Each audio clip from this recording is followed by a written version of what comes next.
Once again, welcome to today's session. So, the last class we discussed about various kinds of force, right?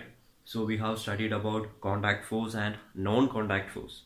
Again, I believe we studied that force is the reason behind motion. So, to initiate motion, you need to apply a force.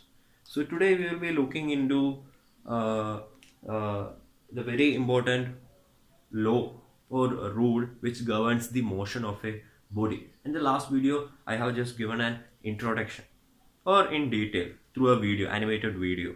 So we are going to begin with Newton's first law of motion. So there are three laws in total: first law, second, and third law.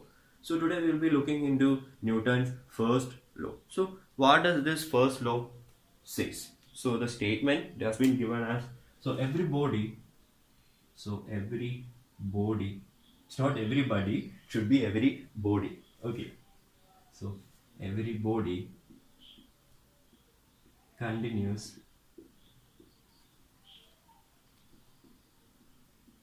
to be in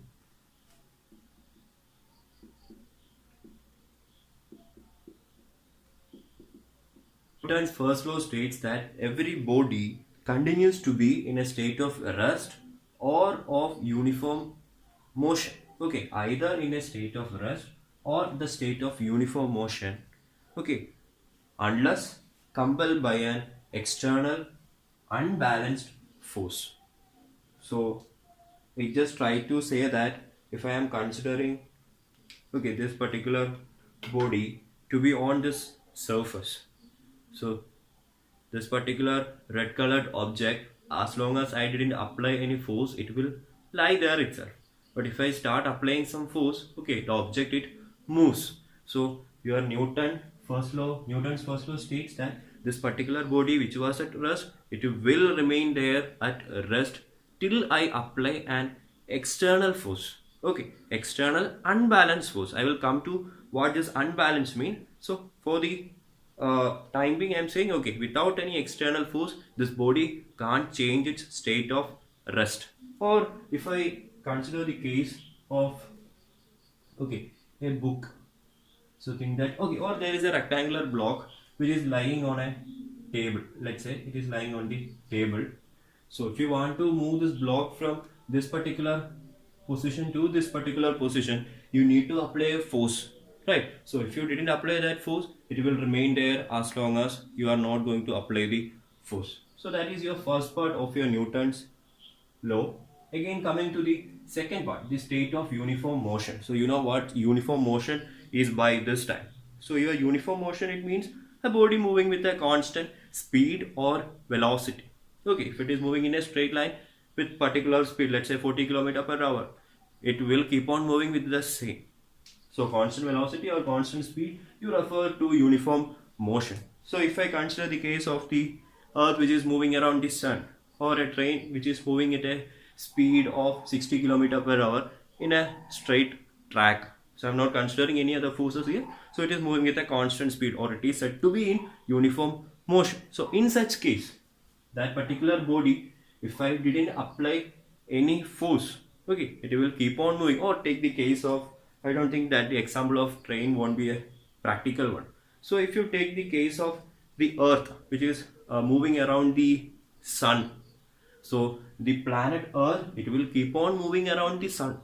Okay, so if you apply a particular force, sufficient amount of force which is able to stop it, you can stop that. But if you are not going to apply that force, it will keep on moving. Again, I am saying this in the space, so I can say it does an example for uniform motion.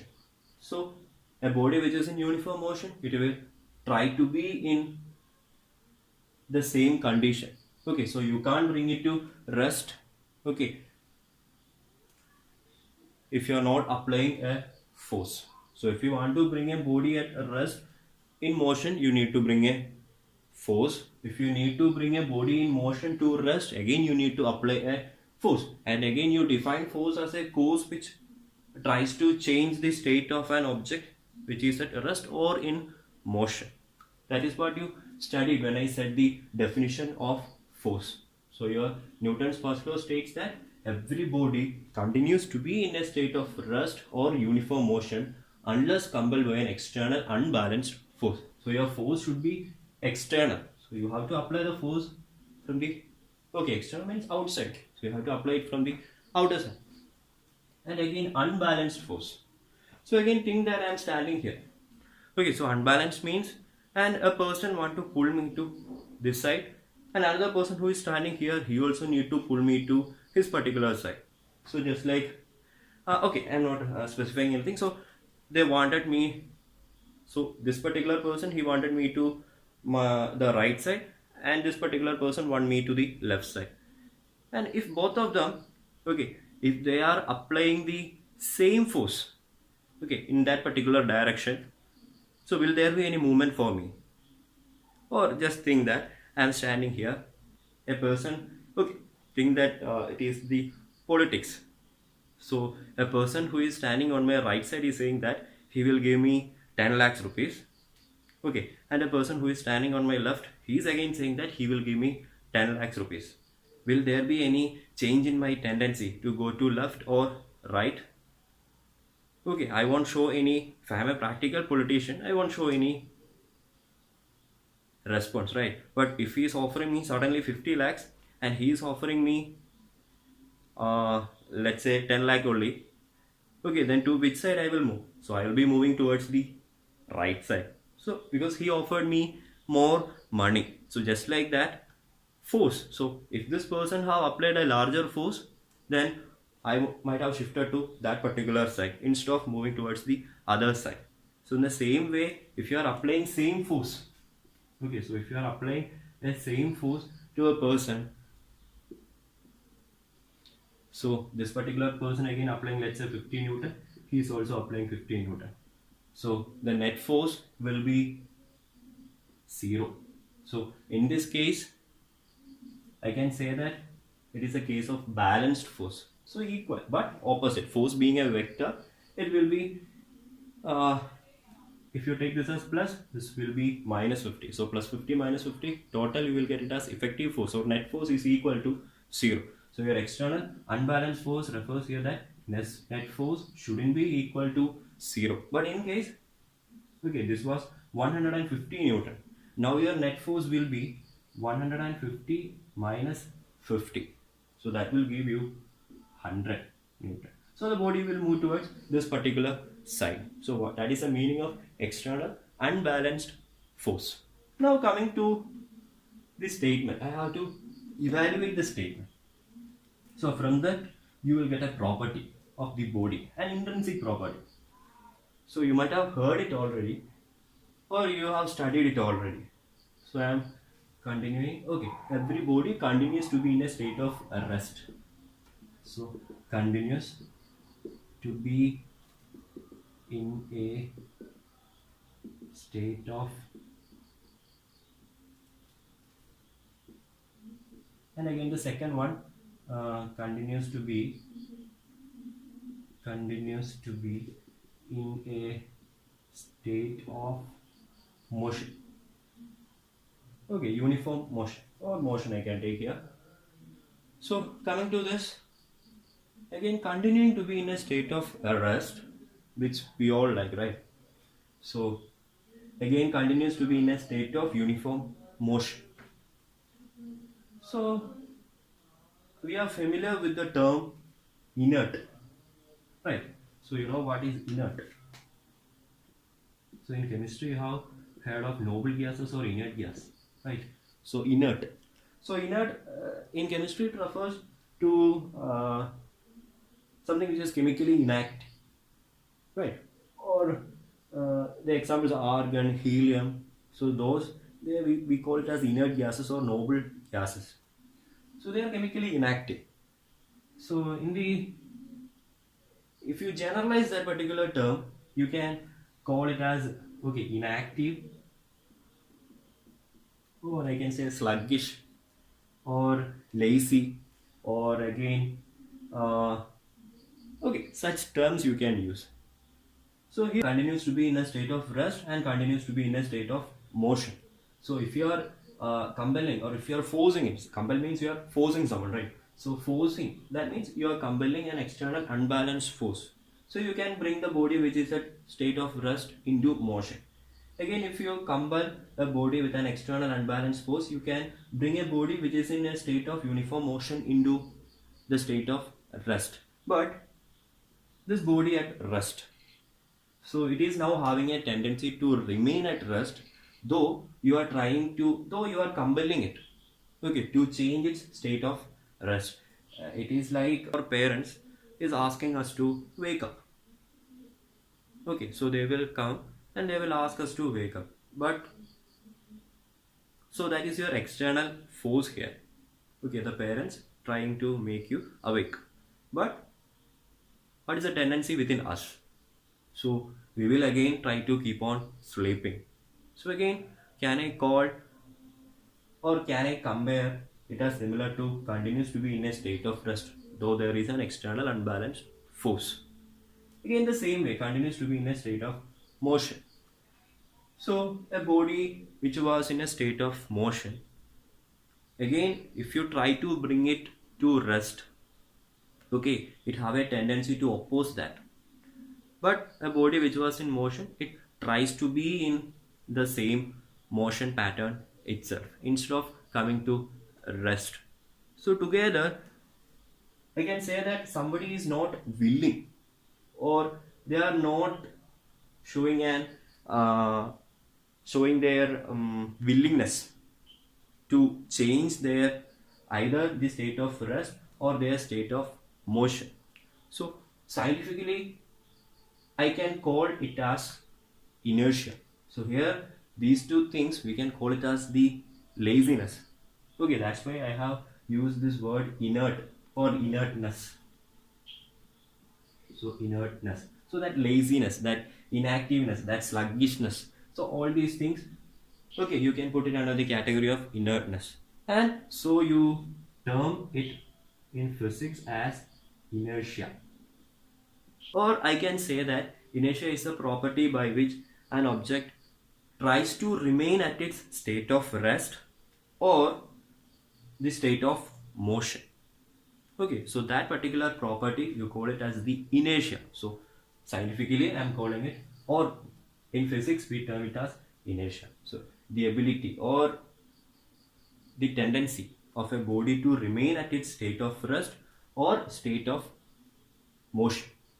Okay, so that is all about your inertia and inertia of motion. So an example is, okay, suppose a train is moving and if a person is trying to jump out from this train, so you could see that don't do these things again for your safety. Again, we are seeing people doing all these things, right? So you could see that the person who is jumping is again running with the train. So those coffee sellers or tea sellers, you could see that if they are jumping out from the train, they are moving along with the train for a while after getting out of the running train. So again, it is nothing but pure physics behind all these things. So again, for them, it is out of their experience. So the thing is that if you are jumping out of a train, so think that you are standing here. So the train is moving. So the train is moving. So again, with respect to a person who is standing out, for him, you are moving along with the train. Or I can say that your body, it is in motion along with the train. The train is moving, your body, it is again in the train. And I can say that your body is also is moving or is in motion. Now, as you jump out of the train, what happens is that your foot, it comes to rest. When you touch the ground, your foot, it comes to rest. So, but still, again, because of this inertia of motion, okay, so initially your body was in motion, so that moving body right now jumped out and touched the ground. As soon as your feet or foot it touches the ground, it comes to rest. But still, because of inertia of motion, your upper part of the body is still in motion. So because of that, you will fall in the direction in which train is running and you will get hurt. Or if you consider the case of, okay, you are traveling by a car and suddenly if the brakes are applied, okay, so suddenly if the brakes are applied, what will happen? You will fall in the forward direction. So again, along with the car we were moving, the body was moving, but suddenly when the car's speed was reduced and applied, when brakes were applied, the lower part of the body along with the car comes in the rest state. But because of the inertia of motion, okay, which was present earlier because of the motion of the car, so that tendency, it will be there in the upper part of your body. So your lower portion, it is coming to a position of rest along with the car, but your upper body, because of the inertia of motion, it tries to be in motion, and that's the reason why you fall forward. And again, in order to avoid this movement in the forward direction and to get hit, and in order to get yourself safe from being hit, okay, the car, they are provided with the seat belts. Okay, in the same way, if you want to, okay, so what the T-sellers do in order to avoid getting hurt, they will jump and they will keep on moving. Okay, so that their both the lower portion as well as the upper portion of the body is in motion. So once the speed get reduced, so they are saved. So that is your example for inertia of motion. So there are many other examples. So please go through the textbook and relate with the same thing. Okay, inertia of motion. So all those examples will be having the same explanation behind. Now, so coming to the example of inertia of rest. So think that you are standing on a bus and suddenly the bus, it started moving in the forward direction. So you will experience, if you are standing, and you might have experienced it already, so you will see that as soon as the bus which was at rest starts moving forward, you will fall in the backward direction. Again, you can relate that to inertia of rest, again because the bus was initially at rest. Again, since you were standing there, okay, your body along with the bus was at rest. Now the bus, suddenly it starts moving, so the lower part of the body, it is in motion. So as the bus is moving forward, your body is also, the lower part of the body is also moving along with the bus, but the upper part, because of this inertia of rest, okay, uh, the upper part of the body, because of inertia of rest, it is again at rest. So again, the lower portion moving forward and the upper portion, because of inertia of rest, okay, what happens is that you will fall backwards. So again, that is an example for your inertia of rest.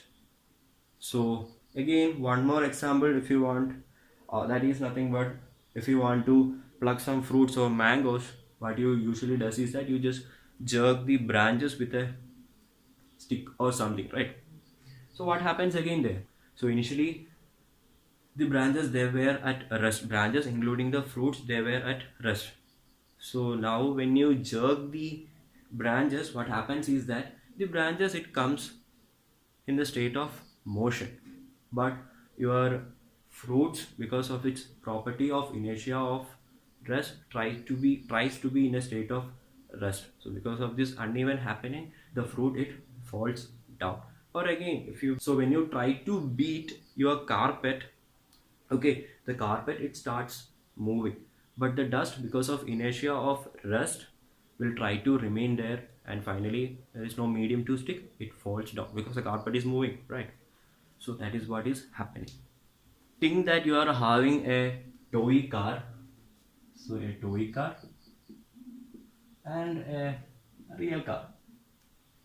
So if you want to bring these two in motion, okay, or in which case I can bring something easily into motion, okay, by applying an external force. Is it the case of toy car, or is it in the case of a real car? So in the case of a toy car and again a real car, so okay, so is it in the case of a toy car or is in the case of a real car? So you know that the toy car, just by giving a small knock, okay, or kick, you can move it, but your real car, you need to apply a very large force to bring it into motion. Again, can you see me what is the Okay, type of inertia here. So initially both of them were at rest. I'm trying to bring it in motion. So they were having inertia of rest initially, right? So they were trying to be in their position of rest, but something, okay, is opposing the external force which has been applied to them. Okay, so that is your first case. Now coming to your second case, it is inertia of motion.